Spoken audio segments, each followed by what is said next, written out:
Delighted to be able to welcome you all here this morning for our panel, Beyond the Soul and Barbed Wire, the Continuing Legacy of Solzhenitsyn.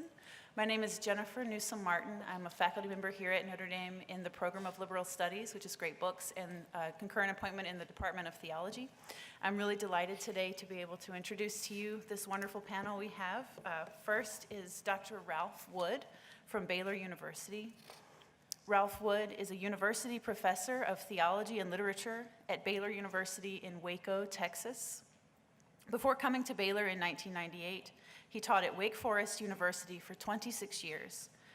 He's held fellowships from the NEH, the Notre Dame Center for Ethics and Culture, and Providence College. His two most recent books are Chesterton, The Nightmare Goodness of God, and Tolkien Among the Moderns. His paper title this morning is The Uniquely Orthodox Character of Solzhenitsyn's Literary Imagination. Next, we have David Deavel from St. Thomas University. He's an editor of Logos, a journal of Catholic thought and culture, and visiting assistant professor of Catholic studies at the University of St. Thomas. He earned his PhD in historical theology from Fordham University. The 2013 winner of the Novak Prize, he's written over 250 articles and reviews in a wide variety of books and popular and scholarly journals, including America, Books and Culture, and First Things. He specializes in British Catholic thought, particularly that of John Henry Newman and G.K. Chesterton. His paper title this morning is Life, Liberty, and the Pursuit of Happiness in Solzhenitsyn. Our final panelist is Jessica Hooton Wilson from John Brown University, where she's an associate professor of creative writing and the author of 3 books, Giving the Devil His Due, Flannery O'Connor, and the Brothers Karamazov, Walker Percy, Fyodor Dostoevsky, and the Search for Influence, and a guide to Walker Percy's novels. Currently, she's preparing Flannery O'Connor's unfinished novel, Why Do the Heathen Rage, for publication. She's spoken at venues across the world, from high schools and universities to churches and embassies, on topics ranging from the nature of suffering to the joy of poetry. Delighted to welcome our panelists here today. We'll begin with Dr. Wood and then proceed down the line, and then we'll open the floor for questions. Thank you. Well, thank you very much. Good to be back at Notre Dame after some years. It's kind of a second home to me, so it's a delight indeed. One of Solzhenitsyn's earliest memories would always fill him with a sense of warmth and security. Almost 60 years later, he was to recall the reassuring icon that hung in one corner of his room, suspended in the angle between wall and ceiling and tilting downward so that its holy face seemed to be gazing directly at him. At night, the candle in front of it would flicker and shudder while he lay in bed staring sleepily upward. In the magic moment between waking and sleeping, the radiant visage seemed to detach itself and float out over his bed like a true guardian angel. In the mornings, under the direction of his grandmother Evdokia, he would kneel before the icon and say his prayers. The Soviets sought to eradicate such memories. They regarded rightly the church as the major roadblock against their juggernaut of mayhem and murder. As Solzhenitsyn would later declare, they paid Christianity the ultimate compliment by seeking to kill it, while we Americans have given the gospel the ultimate insult by trying to domesticate it. Thus did the communists lay waste to Russian and Ukrainian Christianity in persecutions far more vicious than all 4 of these Roman emperors put together during the first decades of the 4th century: Diocletian, Maximian, Galerius, and Constantius, a total of at least 20 million dead. That Solzhenitsyn's heart was not turned to stone by the Soviet Gorgon is one of the great marvels of the 20th century, or for that matter, any century. That he recovered his faith beneath the rubble of such unprecedented brutality is nothing less than a miracle. Yet Solzhenitsyn usually cast his moral and religious transformation in broadly theistic rather than specifically orthodox terms. Though he had no reluctance to attribute many events of his life to miraculous divine intervention, he spoke most often of a higher power or supreme reality, both of those in the uppercase. Daniel Mahoney regards this high affirmation of providence as, quote, the key to understanding Solzhenitsyn's religiosity. Yet, Mahoney adds candidly that Solzhenitsyn's, I'm quoting him, deepest philosophical and political reflections did not flow from orthodoxy, so much as they were congruent with orthodoxy. Few, in fact, are the specifically orthodox images and allusions, doctrines, and practices to be found in Solzhenitsyn's work.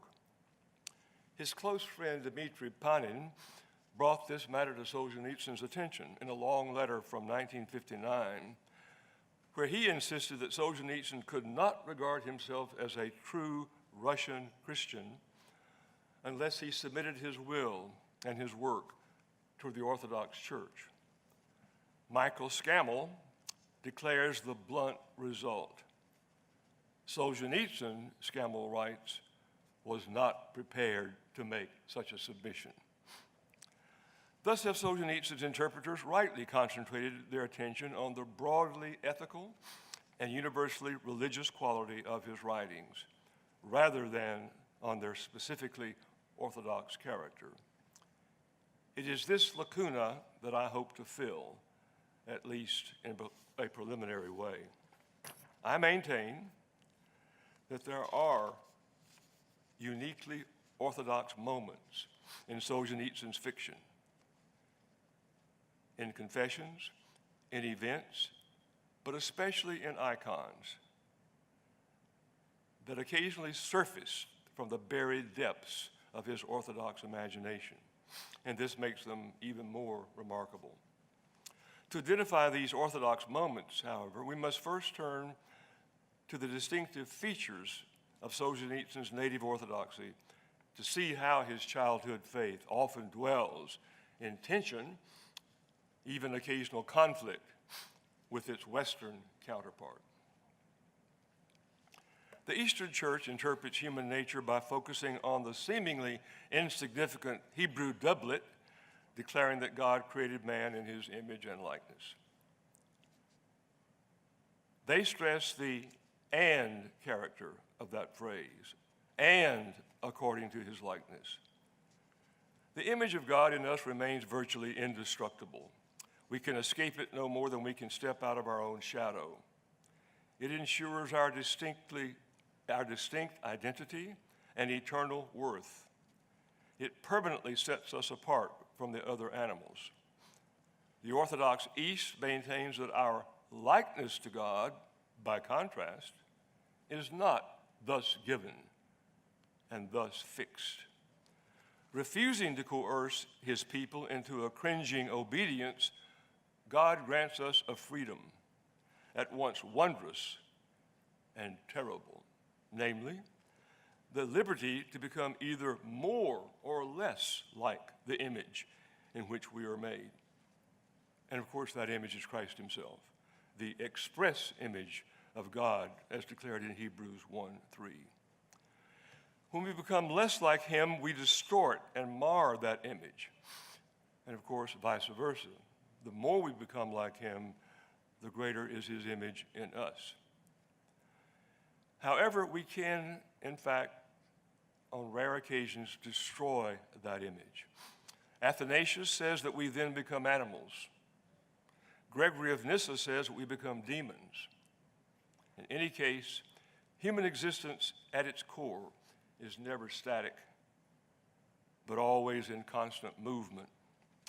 It's either a progression or a regression, an ever greater or lesser union of image and likeness.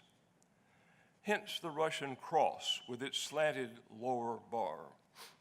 Its right arm points upward to the good thief, who even at the last moment aligned his likeness with his image. The left arm of the bar tilts downward, by contrast, to the perdition meant for those who, like the evil thief, refuse to bring their likeness in accord with the image of God that they bear within them. But at every moment, human life is participating in the life of God to a greater or lesser extent. Even during the decades of his unbelief, the prime symbol of the Russian church would have reminded Solzhenitsyn of the two destinies at work within every human being. I think he may well have been thinking of that Russian cross when he made one of his most riveting confessions. You all know it. It is never too often that we can read it. Gradually, it was disclosed to me that the line separating good and evil passes not through states, nor between classes, nor between political parties either, but right through the human heart and through all human hearts. The line shifts. Inside us, it oscillates with the years. And even within hearts overwhelmed by evil, one small bridgehead of good is retained. And even in the best of all hearts, there remains an unuprooted small corner of evil. In my view, that's both the Russian cross, that's the Russian theology as well. Nowhere is this Eastern assessment of human nature made more evident than in the Orthodox understanding of salvation as theosis, or divinization, or what Charles Williams calls ingodding, I-N-G-O-D-D-I-N-G. Though also found in the West, it looms largest in Orthodoxy. This Central Orthodox doctrine was first formulated by Athanasius in his brief treatise entitled On the Incarnation. There, the 3rd century Alexandrian theologian makes the astonishing claim that God became man in order that man might become God. He is remembering the Dominical pronouncement from John 10:34, where Jesus quotes Psalm 82, I said, you are gods. Yet the real scriptural base for the theosis lies in an otherwise obscure remark from 2 Peter 1:4. You shall become partakers of the divine nature. Salvation is found not chiefly in professing Christ as atoning Savior or imitating him as exemplary Lord. Rather, are we meant to be radically transformed by our participation in God's own Trinitarian life. In the parts of the paper I've omitted, this is a chopped up version of a 28-page essay. I've talked about the way in which participating in God's life does not always mean being good in earthly terms. Here and now, the point is, our divine likeness is becoming united with our divine image. We are summoned to a life wherein we are temporarily becoming by grace what God eternally is by nature. I maintain that these basic Eastern Orthodox convictions are most subtly and surprisingly present in Solzhenitsyn's best short story, Matryona's Home. And parenthetically, I would add, this story excels artistically in part because it was heavily edited. Much of Solzhenitsyn's work needed a good editor, as my friend Jessica Wilson reminds me. This one was heavily edited and therefore has a kind of artistic perfection. The story is narrated, how many of you know that story? Well, I'm giving you a kind of summary, maybe it's good that I do so. The story is narrated by a former prisoner named Ignatich, and forgive my bad Russian pronunciation, I'm a redneck from East Texas, hit the ground running and still sop my gravy with cornbread. So, pardon this. By a former prisoner named Ignatich, who has returned from several years in the Gulag, followed by internal exile. This plainly fictional version of Solzhenitsyn himself now longs for a simple life in the provinces, hoping there to recover the moral simplicity and spiritual depth of pre-communist Russia. As a mathematics teacher at a school in a nearby town, Ignatich takes his lodging in the shabby cottage of Matriona Vasilyevna in the village of Biskoye Polye. Forgiveness asked. He shares a room with her in her lopsided house, battered and worn by the years. It is also inhabited by a crippled cat, many mice, and many more cockroaches. Yet Ignatich finds it appealing. There are a few willows in the yard as well as a pond with ducks and geese. Now in her late 50s, Batriona had labored on the local collective communist farm for 25 years before she was dismissed after she fell ill. Dismissed without pay. She appears much older. One of her eyes is bleary from her continued affliction. We don't know what it is, perhaps cancer. She's always short of food, although she is largely indifferent to what she eats. Matriona cultivates a sandy garden that she digs with a spade, even though she has ceased to manure it. It yields only small and unsavory potatoes. The food Matriona serves is not always sanitary. Ignatich occasionally notices, quote, a hair, a bit of peat, a cockroach leg. Matriona dresses in dingy rags of the peasant woman who she is, caring not a whit for fashionable clothes. She suffices on her monthly pension of 80 rubles, plus milk from her single dirty white goat with twisted horns. Even then, she is forced to steal small squares of peat to warm her cottage during the bitter winter. Matriona's husband, Yefim, disappeared, somewhat mysteriously, perhaps as a deserter, during the Second War, after she had borne his 6 children, none of whom lived past childhood.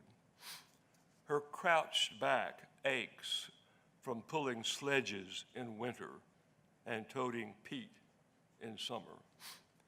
The aging Matriona has no kinfolk who will help with the chores, though she had adopted and raised a niece. In almost every way, her life is a misery.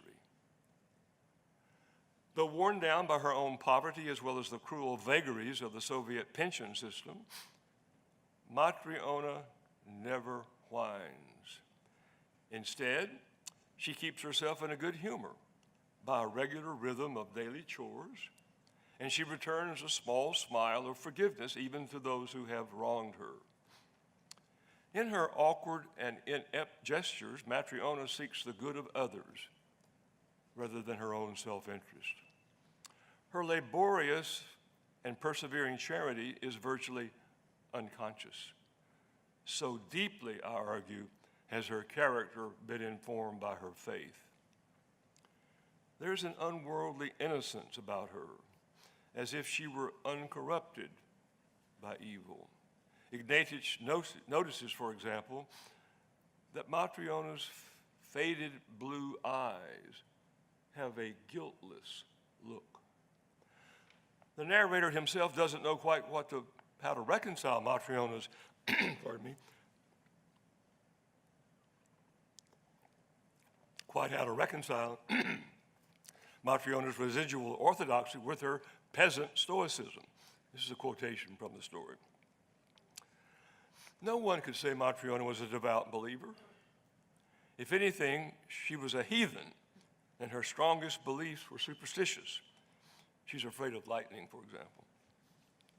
All the time I lived with her, I didn't once see her say her prayers or even cross herself. But whatever job she was doing, she began with a, God bless us.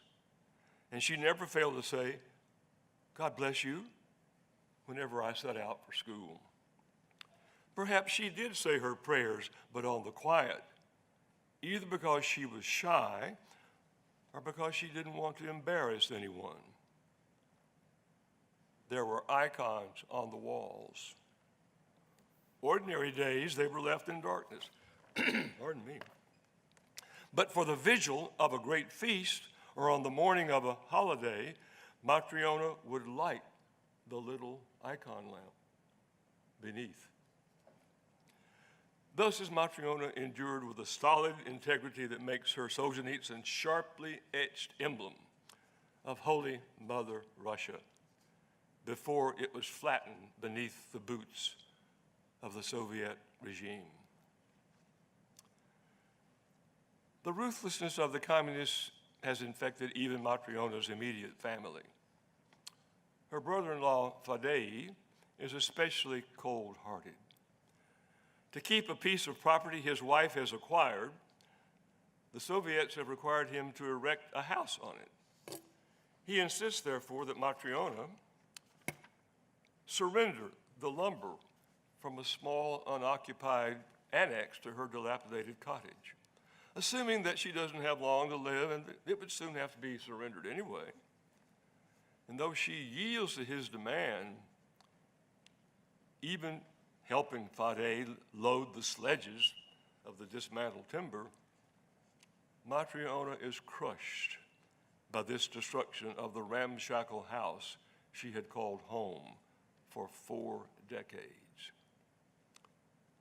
For Matryona, it was the end of everything, the narrator declares. In the story's final lines, Ignatich offers his melancholy affirmation of her larger significance. The communist system may have crumpled her body, but it could not destroy her soul. And I'm quoting. We had all lived side by side with her and never understood that she was that righteous one, without whom, as the proverb says, no village can stand, nor any city, nor our whole land. Michael Scammell notes that Solzhenitsyn would have been well aware that pravednik, righteous one, is I'm quoting Scammell, a highly charged word, meaning a virtuous person just short of a saint. This trampling of Matryona and all the virtues she embodies is figured most powerfully in the train wreck, foreshadowed in the first paragraph of the story and mysteriously fulfilled at the end. Her brother-in-law Fadei and his crew of drunken fellow wreckers have failed to control a tractor pulling a sledge loaded with timber from Matryona's upstairs annex as it had approached a train crossing. Strangely, Matryona had followed the liquor-sodden entourage as if fatally drawn to her own end.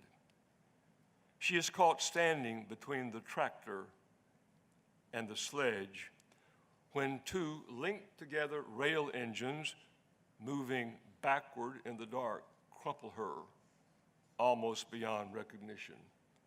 I quote, "No feet, only half a body, no left hand."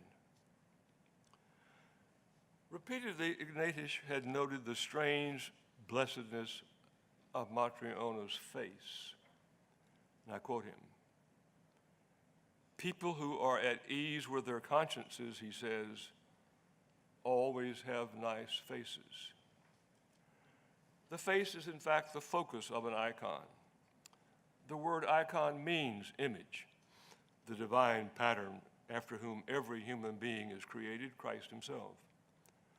Only those who, through a lifelong pilgrimage toward divinization, have unified their likeness with their image become saints and are thus rendered as icons.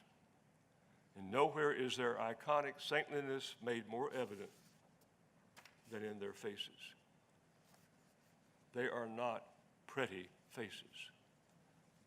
Icon figures, even the infant Jesus, the child Jesus, are always depicted with bagged eyes, creased foreheads and cheeks, elongated noses, as well as modest pursed lips. They are suffused with what Albert Raboteau calls a sorrowful joy. Not the other way around. That would not be Christian. A joyful sorrow would be pagan. A sorrowful joy is Christian. Perhaps this explains Matryona's response to Ignatius when he attempted to photograph the smile on her roundish face.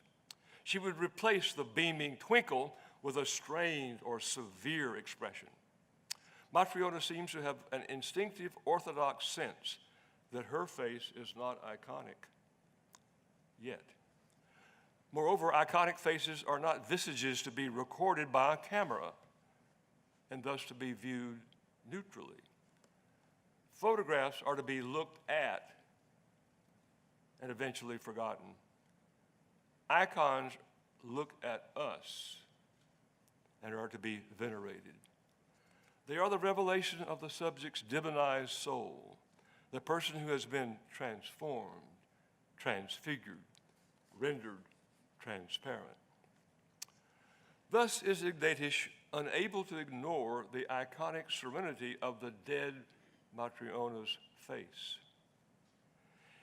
It is as though she has already risen with Christ, trampling down death by death, giving life to those in the tombs, as the great Easter litany affirms. I'm quoting the story. In the coffin lay Matryona. Her body, mangled and lifeless, was covered with a clean sheet. Her head was swathed in a white handkerchief. Her face was almost undamaged, peaceful, more alive than dead. The unmarred restfulness of Matryona's face suggests that while she seemed far more fool than saint, she may have been a Uradavi, a holy fool.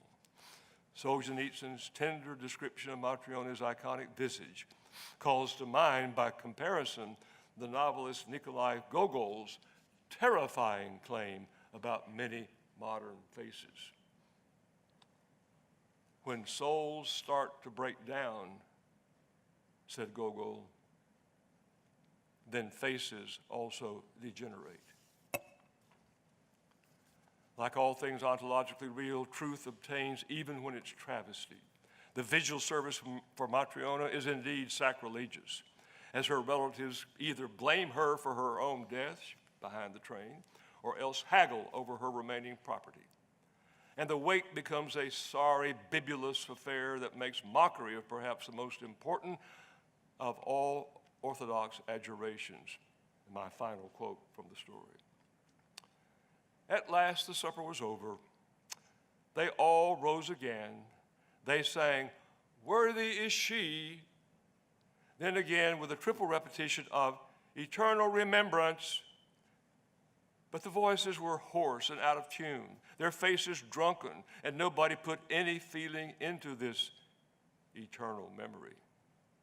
Then the main guests went away and only the near relatives were left. They pulled out their cigarettes. There were jokes and laughter. But notice, this sacramental entreaty that Matryona never be forgotten by God has efficacy regardless of the sincerity or worthiness of those who drunkenly sing it. It is what the philosophers call a performative utterance. Its very invocation brings into being what would otherwise remain absent. Solzhenitsyn may thus be suggesting that the triple repetition of memory eternal has such saving effect here, even here in this blasphemous scene.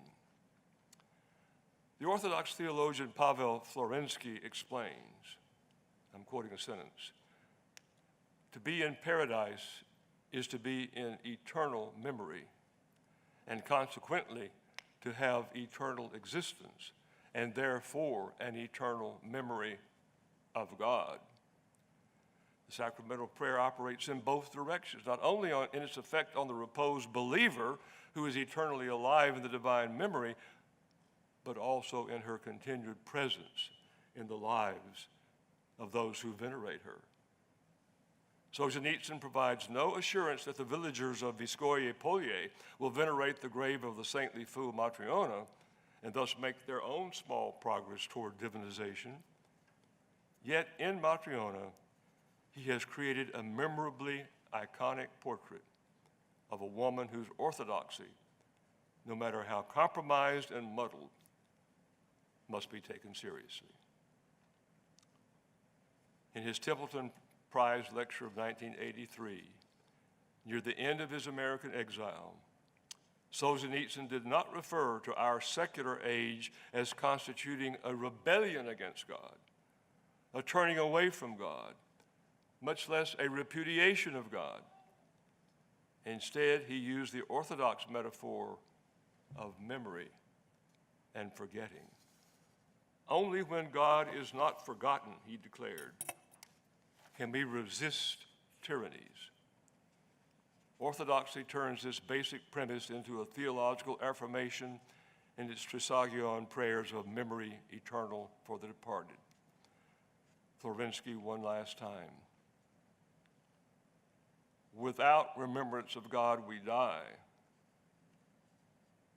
But our remembrance of God is possible only through God's remembrance of us. Here, I believe, pulses the heart of Alexander Solzhenitsyn's specifically Orthodox vision. In God's unending recollection of his people, even the massacred millions still have life. Thank you. Professor Deagle, thank you. Many people look at me in a confused manner when I say that for my search for happiness in the Catholic tradition course, I teach Solzhenitsyn. Gulag Tales, huh? What do you teach for the search for unhappiness? There's a certain sensibility about that, though, because many people think of happiness as simply a question of emotional satisfaction, well-being, pleasure in the pursuit of goods and things. And many people know that Solzhenitsyn himself often talked about happiness in this way. In fact, he talked about happiness as something that didn't seem to matter much. In a 1983 interview, he said that the goal of man's existence is not happiness, but spiritual growth. I think that alludes to what Professor Wood was talking about. In his 83 Templeton address, the writer said that the West's post-World War II surrender to an Iron Curtain and reliance upon the nuclear umbrella was the equivalent of saying, let's cast off our worries, let's free the younger generation from its duties and obligations, let's make no effort to defend ourselves, to say nothing of defending others. Let's stop our ears to the groans emanating from the East, and let us live in the pursuit of happiness. Many people said that the Bill Clinton years were a holiday from history. Solzhenitsyn seems to say the whole post-war period was in some ways a holiday from history. Later in the speech, he observed that this pursuit of happiness has, quote, even been solemnly guaranteed by constitutions. What difference then was there between East and West in the end? After all, the communist vision had the same drive toward happiness. One of the gulags bore a slogan that read, with an iron hand, we will drive humanity to happiness. It's clear from such passages that when Solzhenitsyn spoke of the pursuit of happiness, he almost never spoke kindly. And yet it is also clear that his references to any search for happiness were in the context of a search for something that was not primary, justice, truth, good and evil, not those things. Rather than try to speak of an authentic search for happiness, Solzhenitsyn decided to define the task of human existence in other terms, living not by lies, searching for justice, the liberation of souls, the quest for worthy spiritual growth, repentance, self-limitation. Thinking of the scale of danger in the world in 1983, he wrote that the primary key to our being or non-being resides in each individual human heart, in the heart's preference for specific good or evil. All attempts to find a way out of the plight of today's world are fruitless unless we redirect our consciousness in repentance to the Creator of all. Without this, no exit will be illumined, and we shall seek it in vain.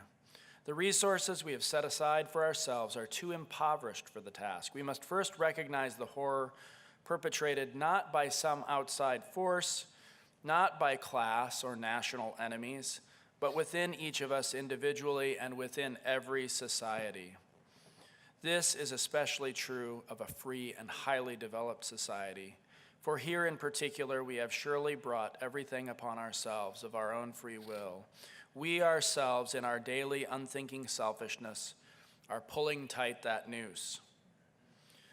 What we find here is no shallow search for pleasure, but instead a search for right relationship with God that takes place in the conscience, wherein God speaks to men and women about the path which they should follow. Remember, it's specific good or evil. And to do otherwise is self-destruction and an end to the search even for this worldly pleasures. Solzhenitsyn aims here at the happiness of the psalmist, which we often translate as blessedness, as in Psalm 1.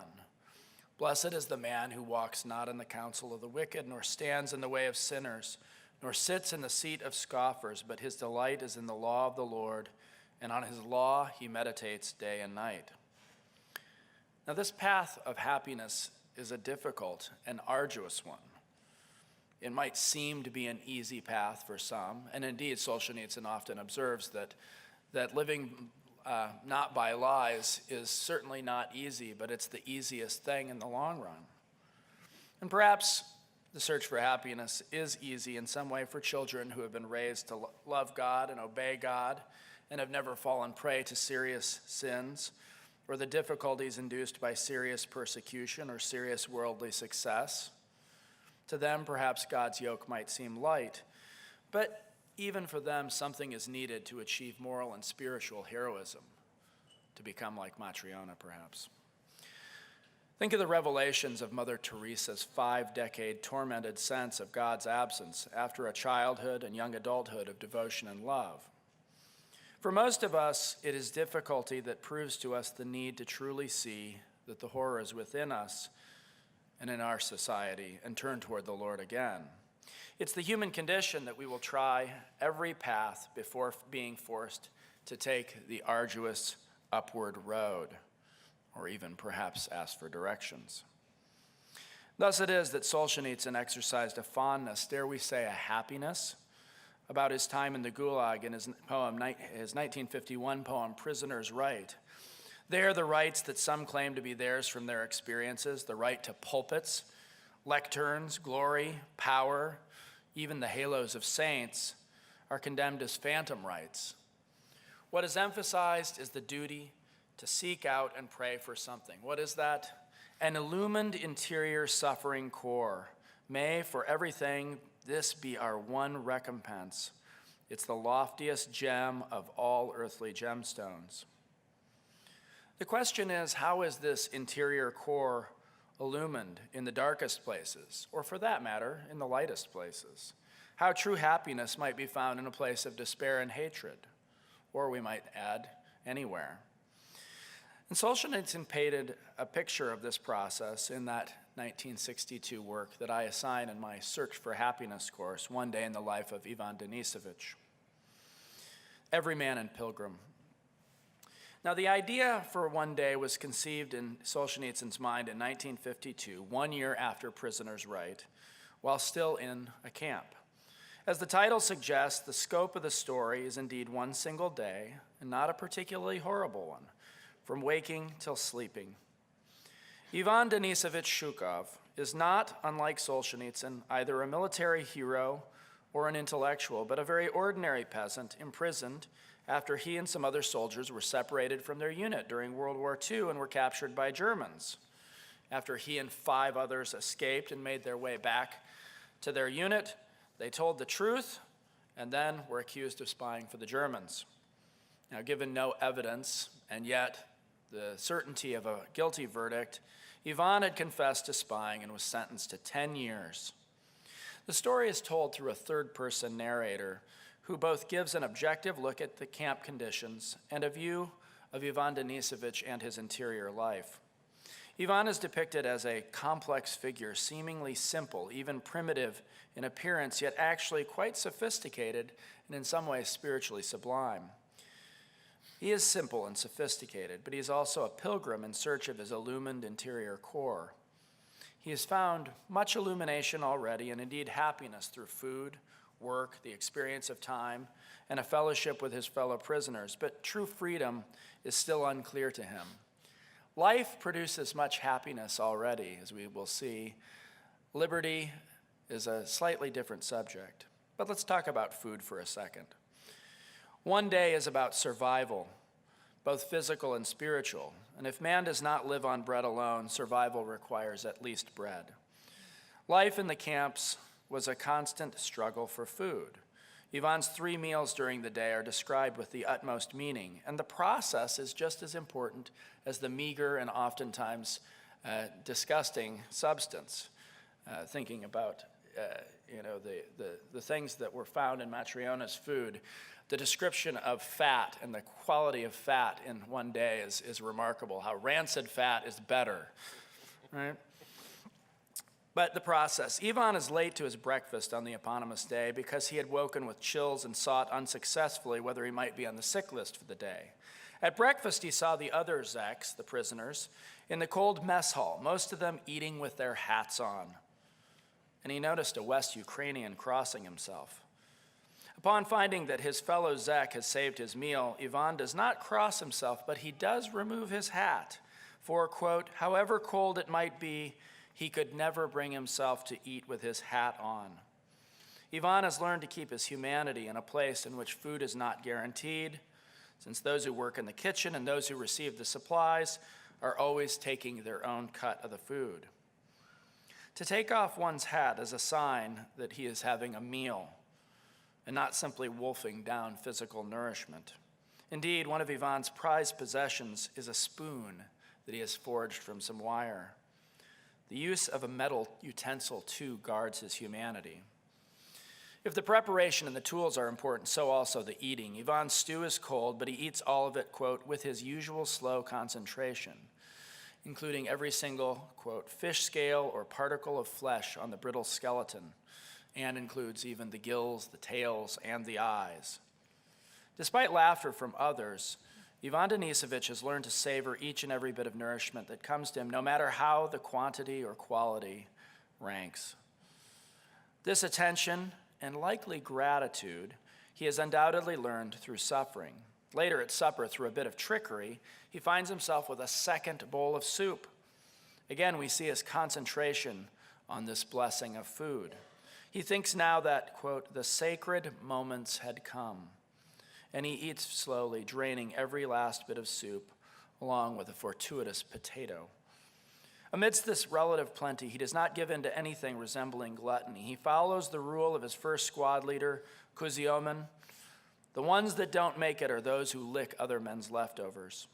He saves his bread for tomorrow, remembering that the belly is a demon, and it doesn't remember how well you treated it yesterday. It'll cry out for more tomorrow. Self-limitation and gratitude are met here. The sacred moments, right here, even with substandard nourishment. What about work? If food is essential for humanity, so too is work. In a Siberian work camp, physical labor is first a means of warmth, for in the camp, only negative 41-degree days mean that the work is canceled. Beyond this, we work in order to live in 2 ways. First, work provides us with what we need, but work also uses and develops our own talents and gifts. In the Gulag, Ivan Denisovich works enough to keep himself on the good side of the camp leadership and thus stay alive. But he also works to improve his material lot. One of the first things we learn about him is that he immediately gets up in the morning at Reveille in order to finish assigned tasks, and then if he has time, he can do tasks for others to earn himself a little bit more money or something else to trade. This morning is an exception because he's gotten up feverish. He could sew a pair of mittens for someone out of old sleeve lining or bring some rich loafer in the squad. his dry Valenki, the knee-length felt winter boots, right up to his bunk so that he wouldn't have to stumble barefoot round the heap of boots looking for his own pair, or going the rounds of the warehouse, offering to be of service, sweeping up this or fetching that, or going to the mess hall to collect bowls from the tables and bring them stacked to the dishwasher. You're sure to be given something to eat there, though there were plenty of others at that game. Even in a Soviet camp, markets exist, and a worker with skill, hustle, and an entrepreneurial spirit can advance his lot in some way, and our main character does do this. But work is also a means of developing oneself and deriving the satisfaction of imitating the Creator who finished his work in 6 days and then rested.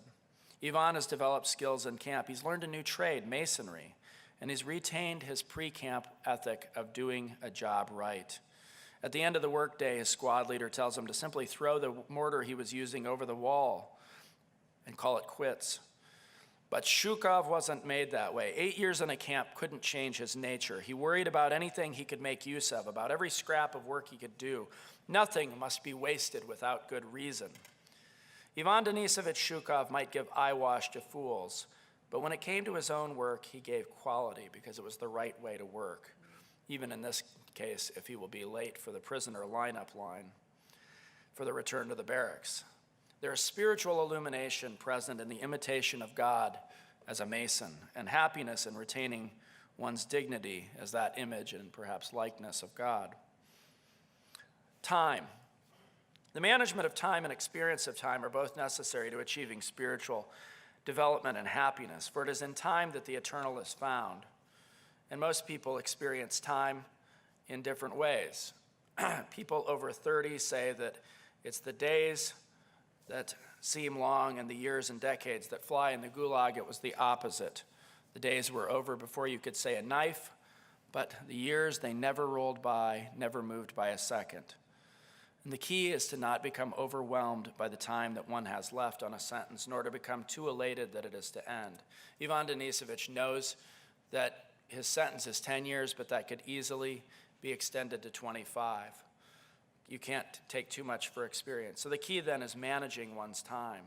Ivan, as noted above, uses his work time well and his extra morning time to work for others, but he pays attention to the time which is his, eating his food slowly every day. Apart from sleep, the only time a prisoner lives for himself is 10 minutes in the morning at breakfast, 5 over dinner, and 5 over supper. One of the most touching scenes in the book is an evening meal when Ivan watches an aged prisoner from another squad, prisoner U-81, eating his meal. The old man had seen the end of several 10-year sentences, and they kept rolling them over. His expectations for time had surely managed, and nevertheless, he takes the time that is his to eat. All life had drained out of his face, but it had been left, not sickly or feeble, but hard and dark like carved stone. And by his hands, big and cracked and blackened, you could see that he'd had little opportunity of doing soft jobs. But he wasn't going to give in, oh no. He was going to put his 9 ounces on the dirty, bespattered table. He put it on a well-washed bit of rag. The prisoner's table manner connects him with ancient Russian traditions, and his stern appearance is like that of a Byzantine icon. Certain worldly wisdom about Ivan which makes him not quite like this, but there is something good about him. He doesn't take or give bribes. He's generous. He cares for his family. He tells them not to send things to him. Ivan's way of life is a kind of mundane mirror of an ideal which this iconic prisoner U-81 represents. The mirror is not perfect, though. What about freedom, liberty? In moments of elation about the possibility, Ivan thinks about the freedom present outside. Yet there are paradoxes. Here in the special camp, he was allowed to actually mouth off about political conditions, free to let off steam, and bawl anything you liked from the top row of bunks. The squealers didn't pass it on. The security boys had stopped caring. He can walk alone in camp, freedom retained even after the commandant had instituted a buddy rule. And he understands that the ultimate freedom is indeed mental. The thoughts of a prisoner, they're not free either. They kept returning to the same things, the food, the warmth, the lots of fellow prisoners' lots, and his family at home. Ivan is bemused by the freedom of Alyosha, the Baptist prisoner, who gazes at the sun with a smile on his lips. What had he to be happy about, Ivan thinks? His cheeks were sunken. He lived strictly on rations. He earned nothing. He spent all his Sundays muttering with the other Baptists. They shed the hardships of camp life like water off a duck's back. Like U81, Alyosha is iconic, but close up we see both the smile and the sternness. He's a hard worker, but different from Ivan. He gives in to others, even when there's nothing moral at stake. You could count on Alyosha. He did whatever was asked of him. If everybody in the world was like that, Shukov would have done otherwise. If a man asked for help, why not help him? Those Baptists had something there. At the end of his day, Ivan is caught by Alyosha whispering, "Glory be to thee, O Lord, another day over. Thank you, I'm not spending tonight in the cells. Here it's still bearable." Critics have said that this isn't necessarily an expression of religious devotion, but rather a folk phrase that anybody might mutter. But the set phrase is followed by something concrete, something real. Alyosha hears it and seizes and says, you should go with this, for your soul is begging to pray, and to obey will give it its freedom. Ivan deflects, but Alyosha keeps pushing. The prayer is for the daily bread, meaning not food, but the things of the Spirit, that the Lord Jesus should remove the scum of anger from our hearts. And to Ivan's suggestion that prayer does not lessen one's camp sentence, Alyosha denies that this is the point. Why do you want freedom? In freedom, your last grain of faith will be choked with weeds. You should rejoice that you're in prison. Here you have time to think about your soul. And now the narrator tells us Ivan did not know whether he wanted freedom or not. And yet he asks Alyosha, Jesus Christ wanted you to sit in prison, and so you are, sitting there for his sake. But for whose sake am I here? Because we weren't ready for war in 41 for that? That was my fault? To use philosophical language, Ivan has here switched from the final cause of Alyosha's imprisonment, God's providential will, to a secondary cause, the conditions that led to his imprisonment. Alyosha's desire for him to pray more is precisely so that he can discover Jesus Christ as the reason for his existence too. Their conversation is interrupted, but it is no wonder that as Ivan lays back and counts, silently this time, his many strokes of luck, not blessings, and he reflects that this has been an almost happy day. He has many of the tools of illumination and indeed happiness that have been necessary, but he is unsure of his freedom, and he's unsure of providence, and therefore he's unsure of true happiness. Almost. Thank you.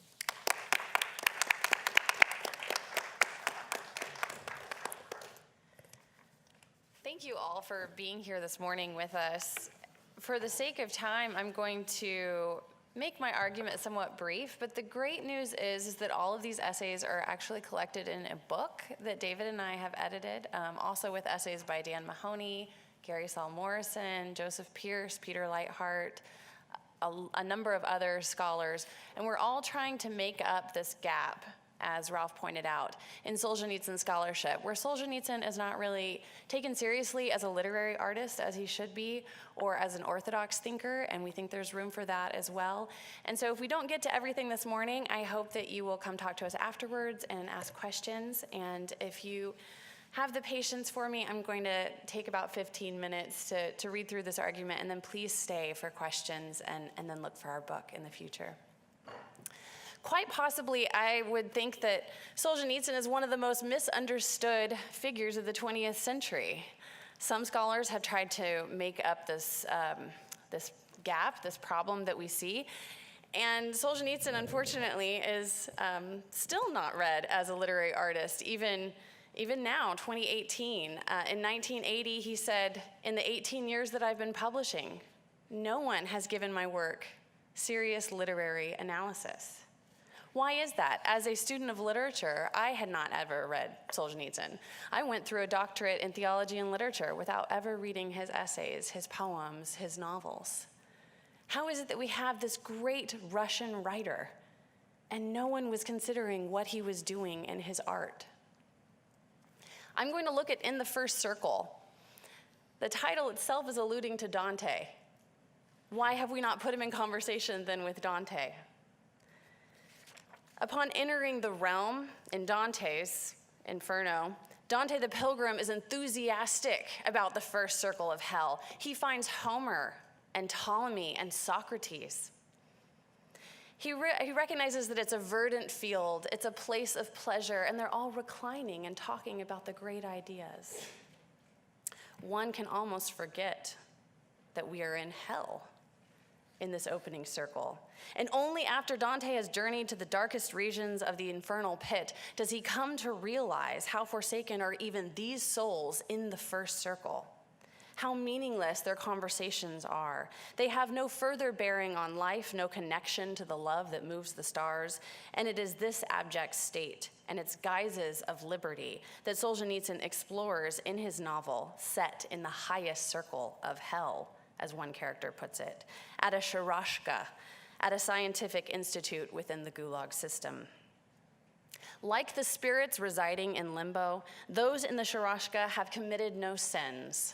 They have all been indicted under Article 58, part of Stalin's purge against anti-communist thinkers, and Solzhenitsyn was among the unhappy millions who were condemned. From 1946 to 1950, he served alongside these other scientists and academics in Marfino, the prison outside Moscow, where he enjoyed limited freedom, better food than other prisoners, and pseudo-intellectual pursuits. Later, one of the prisoners, who is actually modeled on Solzhenitsyn, Nirshin, is transferred to a labor camp. He informs his fellow prisoners, "We're going back to hell." The special prison is the highest, the best, the first circle of hell. It is practically paradise. As in Dante, this circle stands on the edge of the eternal abyss, and the descent is easy, frequent, and almost inevitable. Solzhenitsyn alludes to Dante's Divine Comedy then as a signal for how to read his spiraling epic. Autobiographically, Solzhenitsyn's life may be read as a parallel in some ways to Dante's own. Both of them were exiled for their political stance. Both of them used their times estranged from their beloved homes to write masterpieces of literature, to tell people the truth about things. While the Divine Comedy may be read as a political poem, as might Solzhenitsyn's In the First Circle, it may better be read as a love poem, and I suggest we do the same thing within the First Circle. A Russian philosopher who greatly influenced Solzhenitsyn's thought, Vladimir Solovyev, believed that Christian love embodied in the church was the supreme political value. Politics is only a means then toward a greater end. True progress, as Solzhenitsyn puts it, this is the sum total of spiritual progresses of individuals. Just as Dante's story is not ultimately only his story, but as he says in the first line of the poem, it is our journey. So too, Solzhenitsyn invites everyone into the narrative that he is writing. His tales are never merely the record of one life, but represent the lives of millions. Solzhenitsyn, again like Dante, writes in such a way that his stories may be read 50 years later as we are reading this novel 50 years later, and it is still our story. If we read First Circle alongside great writers such as Dante, and I'm also going to suggest Dostoevsky, we won't consign the novel to a political treatise or mere journalism, which is good for one political moment and in the next may be forgotten. At the heart of Solzhenitsyn's vision is that freedom comes not when the barbed wire is cut, though he hoped for that, and not when the wall falls, although I would argue he aided in its destruction, but ultimately when truth defeats lies. For Solzhenitsyn, only art has the power to confront the lies that destroy a culture. In his Nobel lecture, Solzhenitsyn insists on this nature of art to portray the truth. Lies can stand up against much in the world, but not against art. Therefore, the duty of the artist, the moral obligation, is to write the truth. The day before his exile from Russia, he publishes a famous essay, Live Not by Lies, encouraging his fellow Russians to never knowingly support lies. This is not a mere ethical imperative for Solzhenitsyn, but is a defense of one's soul. He writes, as for him who lacks the courage to tell the truth, this is very harsh words and they're true. Let him not brag of his progressive views or boast of his status as an academician or a recognized artist, a distinguished citizen or a general. But let him say truthfully, plainly, I am a coward. I seek only warmth and to eat my fill. Here I argue that Solzhenitsyn echoes Father Zosima. From Dostoevsky's Brothers Karamazov, when Zosima is confronting the buffoon Fyodor, he says, do not lie to yourself, for the one who lies begins to believe his own lie, and thus becomes unable to recognize the truth, and ultimately loses respect for himself and others, and cannot love. Knowing the ability of art to unveil the lie, the Bolsheviks within the early years of the revolution quickly and broadly increased censorship. Under Stalin, the levels of censorship became so extreme that literature did not exist in any recognizable form.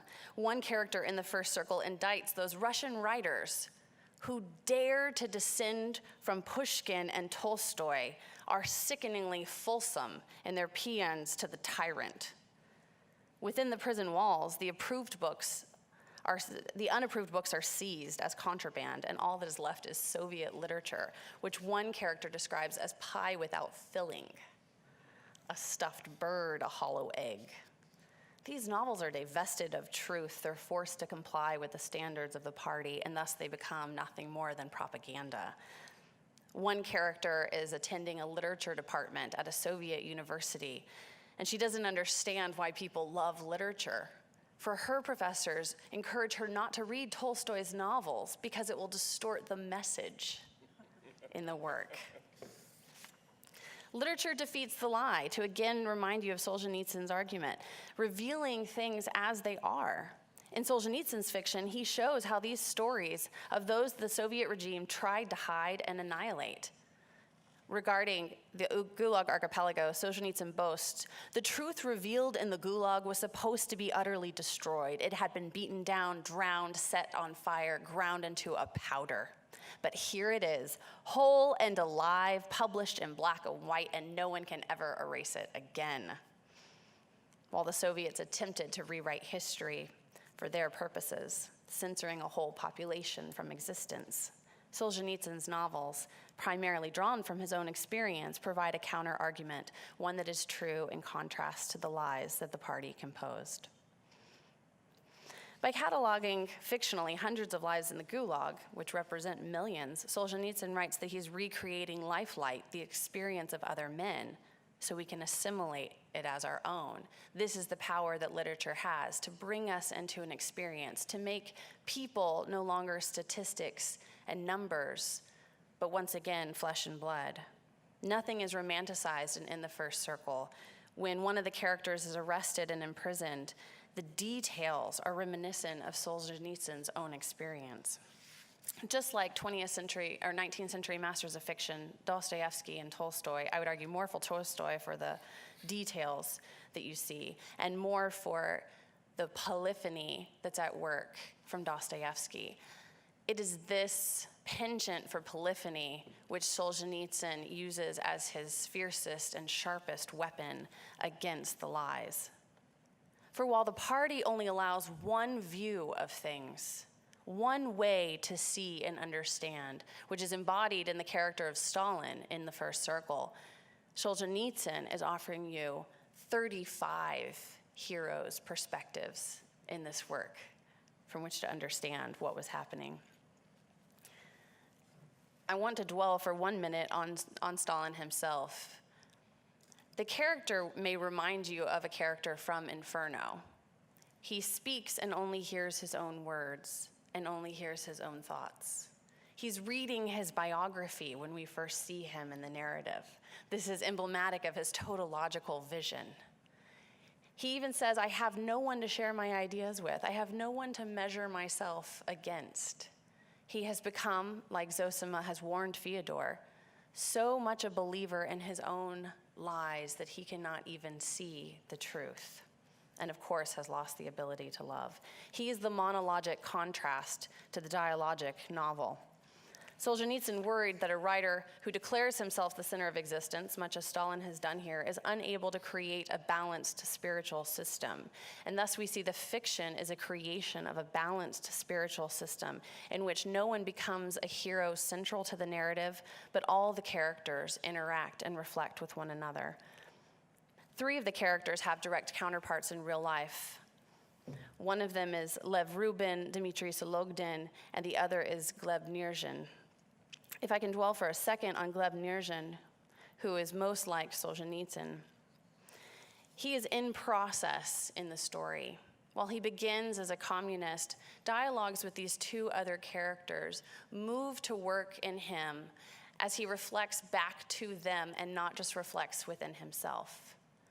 Unlike Stalin, he is not only just talking to hear himself talk. He is an actual dialogue, open and in process, and we see over the course of the narrative that he begins to change. He begins to understand himself differently. In some sense, he begins to become free. Whereas he believed the lies of the Communist Party, now in prison, ironically, his soul and conscience have become free, despite the limitations that have been placed on his physical body. Midway through the narrative, Nirzhin hears this false ring that he's been using in the party's language. In a dispute with Rubin, he exclaims, "I refuse to talk about what you call capitalism and socialism. I don't understand these words. I won't use them."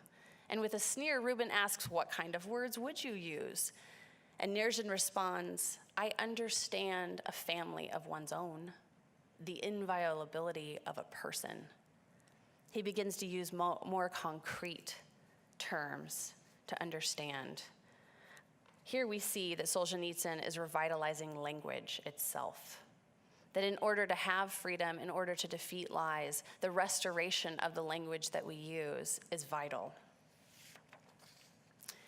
Even the first circle itself seems to be a testament to the necessity to fight against and defeat the lies.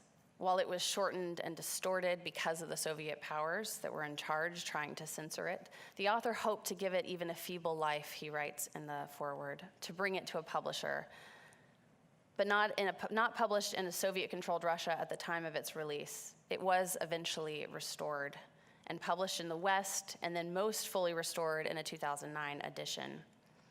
Thus, its very existence protests against the brokenness the Soviet regime tried to cause. 2018 marks this 50th anniversary of In the First Circle. And I think that we need to have more American and Western readers enjoying this fiction. And one of the reasons I think that it hasn't been heeded, I think we can understand in a parable in which the novel opens. Innokenty Volodin is calling the American embassy to warn them about his commander's plan to assemble the atomic bomb. Here we see a parable of the relationship between Solzhenitsyn and his Western audience. For the distance between Volodin and the American attaché, there's a language barrier, there's a miscommunication. The attaché repeatedly says, "I don't understand," and Volodin is crying in despair. Listen, listen, his life is on the line. As the attaché asks, "Who are you? How do I know you speak the truth?" And Volodin says, "Don't you know what a risk I'm taking in order to give credibility to his testimony? Isn't this what Solzhenitsyn has done as well? Don't you know what a risk I am taking? Listen, listen." The novel ends with a second warning. There's a Moscow correspondent that is driving around the streets, and he keeps seeing these meat trucks drive by. And so he writes a small note in his notebook. Every now and then, one encounters on the streets of Moscow food delivery trucks, spick and span, impeccably hygienic. There can be no doubt that the capital's food supplies are extremely well organized. What the correspondent does not realize is that this gaily painted orange and blue truck is filled with transport prisoners that are moving from Marifino to the labor camps. Here again, we see the Western blindness that Solzhenitsyn was warning us about. Edward Erickson, who writes the foreword to In the First Circle. He says, instead of camouflaging the didactic impulse, Solzhenitsyn accepts the age-old definition of literature as delightful instruction.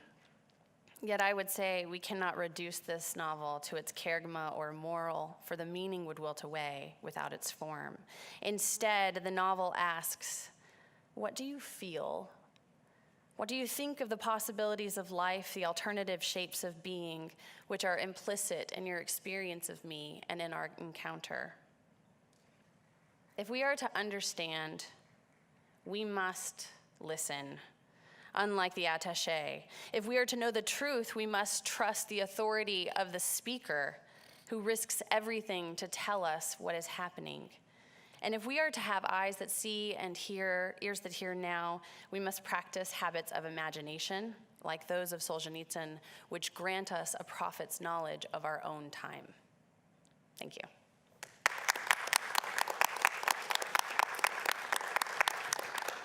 Thank you very much. We have about 2 minutes for questions, so I encourage you to seek out our speakers after we have to formally close at 10:15. But if we have a question, please approach the microphones. Or if you have questions for one another. Okay, great. My name is Thomas Marsh. I'm from Virginia. I read The First Circle in 1976, and it has etched a permanent place in my heart. And I wonder if you could recount, because I'm sure you're familiar with probably every page, 2 stories from within the book. The one of the one man Stalin trusted, and the one of the Georgian farmer who finally sat down. Yes. So for the sake of time, I shortened a 20-minute paper to a 10-minute talk. Stalin talks about don't trust anyone, don't trust anyone. Stalin hadn't even trusted his own mother. The one man he had trusted had been Hitler. Right, so there's just a level of blindness in the characters. For me, one of the more powerful scenes, and the Georgian farmer, of course, is influential on Volodin's transformation because of the freedom with which he speaks. But I would think the important scene for me is Yakonov, right, standing on the ruins of the church and telling his fiancée, we are not persecuting the church. We are not persecuting the church. And he's reflecting as the sun is coming up and his fiancée is gone and the building is decimated. And that echo of, we are not persecuting the church. That to me is one of the most moving scenes in the whole book. Thank you so much for coming. Please share my thank you. appreciation to our speakers. Thank you.